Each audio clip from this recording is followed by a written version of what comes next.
Jimmy from Oklahoma. He emailed us about 48 questions. Do you know what? The majority of them are actually pretty good as well. So I'm going to ask a couple from Jimmy.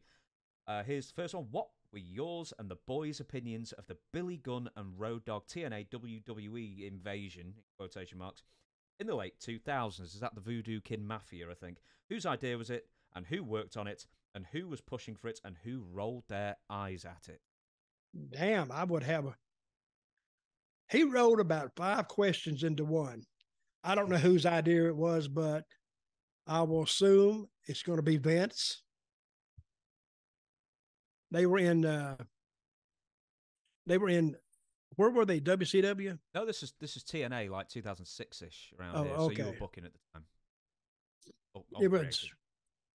I think that's a Vince Russo idea.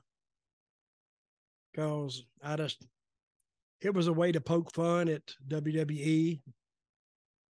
Like we were allegedly going into a war with them, a wrestling war. And I did bring up one time, to have a war, wouldn't both sides know there's one going on? I mean, if we're at war with them and they're looking at us like saying, get the fuck out of here. But that didn't go very far. It was kind of one of those gimmicks that it has no teeth. And I don't know why anybody would get mad at that, except Vince. And he don't know a war's going on. So you're sitting over here spending TV time trying to make him mad, and he's not even watching it. He don't even care. So, and whose idea it was, say it's going to be Vince's idea, Vince Russo. And what else was a question from Jimmy in Oklahoma City? What I'm going to ask is who came up with, I know it's meant to be VKM, the initials of Vincent Kennedy, but man, who came up with that pile of shit of Voodoo Kid Mafia for a name? That's the worst tag team name maybe in history. Now, wait a minute. That's pretty strong it's for VKM awful. Voodoo. Who could possibly go? I'm going to pay a ticket to see the Voodoo Kid Mafia. Forget it. I love Road Dogg and Billy Gunn as well, but that's a terrible name. All I can say is plead nolo contendere, because I don't know where it came from. It just, I went to creative one day and they had this idea and they already had it. But then again, sometimes, even while we can look back later and saying it was a crappy gimmick, but unless you try it, you don't know. The worst idea is the one that's never pitched. See what I mean? So if you don't pitch it, you don't know it. So we tried it. It bombed. We moved ahead. Did you send them to the Alamo, challenge Triple H and Shawn Michaels, or was that another thing that you had no input in?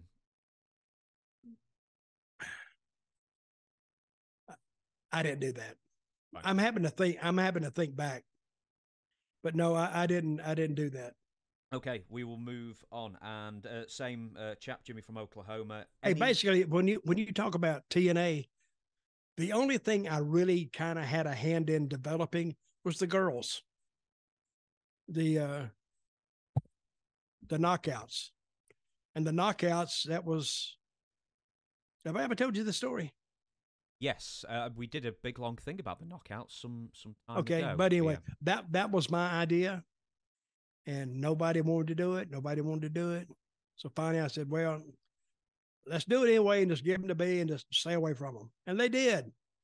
And then all of a sudden, the girls. We did a main event one time, and we put Gail Kim versus Amazing Kong, and they drew a 3.4 rating.